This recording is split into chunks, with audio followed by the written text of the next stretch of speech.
The earliest vertebrates lacked a pelvic fin and pelvic girdle, as do jawless fish today. The placoderms and early cartilaginous fish were the earliest fish which possessed pelvic fins and girdles, and sharks possess pelvic fins today. In fossil sarcopterygian fish, bone was incorporated into the pelvic fin, and eventually elements which were homologous to the femur, tibia, fibula, and tarsal elements evolved. The earliest tetrapods modified the leg for locomotion on land.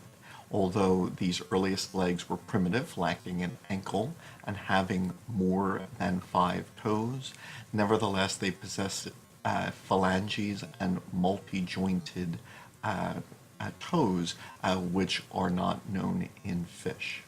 Today, frogs possess a leg composed of a femur, a fused tibiofibula bone, tarsal bones which are elongated, metatarsals, and phalanges, as do salamanders possess legs composed of a femur, a separate tibia and fibula, tarsal bones in the foot, metatarsals, and phalanges. The same bones which compose the leg in the ancestral tetrapods were modified for the legs of the ancestral amniotes. Thus, the homology is evident here between the legs of salamanders and alligators. If one were to examine the legs of amniotes such as turtles and alligators today, one would find a femur with a head and trochanters for muscle attachment, and condyles where it articulates with the tibia, a lower leg composed of a tibia and a fibula, tarsal elements in the foot, metatarsals, and phalanges. Legs have been modified differently in different lineages of amniotes. So, for example, a number of amniotes evolved a more bipedal form of locomotion. This was evident even in early crocodiles, but was developed to a great extent in the first dinosaurs, which modified the foot so that 2 large tarsal bones, the astragalus and calcaneus, fused to the bones of the lower leg so that the ankle joint occurred beneath them rather than above them.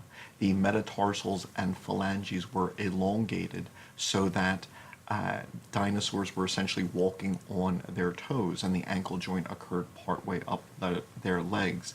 And this was one of the features which adapted them for bipedal locomotion. Birds evolved from theropod dinosaurs and possess a dinosaurian leg.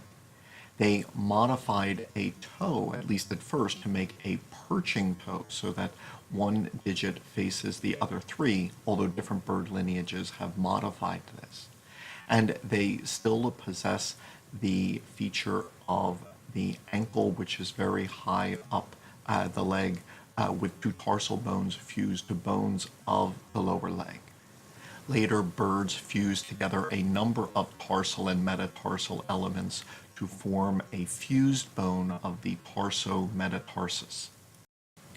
Some amniote lineages lost their legs, as is observed in a number of lizards, in worm lizards, and in snakes, although the earliest snakes still possessed vestigial legs. Many lineages possessed some members which adapted to an aquatic lifestyle and modified their legs into flipper-like structures for aquatic locomotion. This occurred separately in placodonts, in turtles, in lizards, in plesiosaurs, in ichthyosaurs, and other lineages. Microraptor, a theropod dinosaur closely related to birds, and even early birds possessed flight feathers on their legs, and so it is possible that the legs actually had a function in gliding.